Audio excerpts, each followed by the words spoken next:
నాకైతే ఈ ప్రపంచంలోనే నాకు ఆధారం లేదు, నా మొదటి ఆధారం లేదు. బతుకుతా ఉండే నేను వంశపరంగా ఈ ఆస్తి నుంచి నేను బతుకుతా ఉండేది.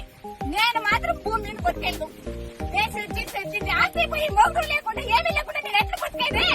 సొసైటీలో ఎట్లా బతుకుమంటావు నన్నే? ఇప్పుడు నాకు అంత ఇంత వాల్యూ ఉంటే భూమి ఇంకే అదే లేకుండా పోతే నేను ఎట్లా బతికేది? నా బిడ్డకి ఇప్పుడు 5 లక్షలు కట్టాలి సంవత్సరానికి. కాదు అయిపోయి అప్పేరు కొట్టారు, నేను ఎట్లా కట్టేది? 4 ఏళ్ళు చదివించల్లా ఎట్లా చదవమంటారు? యారు ఆదాయం పెట్టుకుని నా బిడ్డ కట్టెక్కించమంటారు? కష్టపడి బోర్లేసి పట్లు చేసి లాసు టమాటా ఇప్పుడు 3 ఎకరాలు ఉంది, 1 రూపాయి రాలే. 4 లక్షలు ఖర్చు పెట్టి నేను 2 సంవత్సరాలు ఇడిపిస్తాను టమాటా. దినానికి 300 బాక్సులు పోతా ఉంది, 70 రూపాయలు రేట్ లేదు. 20 మంది కూలీలు రోజుకి 20 లక్షలు అప్పు ఉంది బ్యాంక్ లో. ఎవడు దీనంతా తీర్చేవాడు? మీరు వచ్చి 16 లక్షలు ఇచ్చేస్తారు. ఇచ్చేదేంటే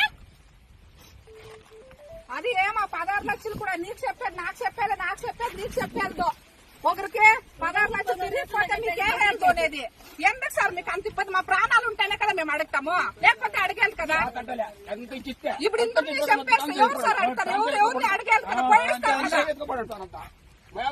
ఇది ఎవరు కోట్లు లేదు సార్, అందరూ కూల్ చేసుకునే వాళ్ళు బీదే ఉన్నారు సార్. దయచేసి అర్థం చేసుకోండి సార్. మీరు పొద్దున్న 7 గంటలకు వేస్తే 12 గంటలైతే నేను కొనుక్కునే పని తల్లి కడుపులో పుట్టిండే వాళ్ళకి అర్థం చేసుకోండి సార్. కష్టం లేదు అని వగ లేకుండా వేరే వాళ్ళకి 2 లక్షలు గుర్తుకు పెట్టినాను సార్. బిడ్డలు సోదోపించాక నేను చూడ అయిపోయాడు ఉన్నాడు, అయిపోతా 2 లక్షలు తీసుకున్నా బిడ్డలు సోదోపిస్తా ఉన్నాను. ఇప్పుడు మీరు పెరుకొని స్థాయికి నేను 2 లక్షలు ఎట్లు ఇవ్వాలి? నా 3 బిడ్డలు ఎట్లు సోదోపియాలి? 2 వయసు బిడ్డలు పెళ్లి ఎట్లు చేయాలి సార్? కొంచెమన్నా అర్థం చేసుకుంటా. రైతనే ఓడు వయసులో మాది మాత్రమే ఇంకా అట్లా ఇంకా ఇట్లా అదేం సార్ అంత టార్గెట్? ఏమన్నా ఏం చేయంటామో లేదా వ్యవసాయం కన్నా మేము పోతా ఉంటామా?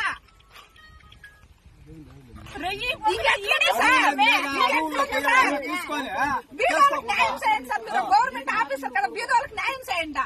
దయచేసి మా బీదోళ్ళని అర్థం చేసుకోండి. లేదు మాకు కూడా శాంశాన ఉంటే వేరేగా ఉంటే తీసుకోకండి సార్. మేము వద్దంటే మాకుండేది 1.5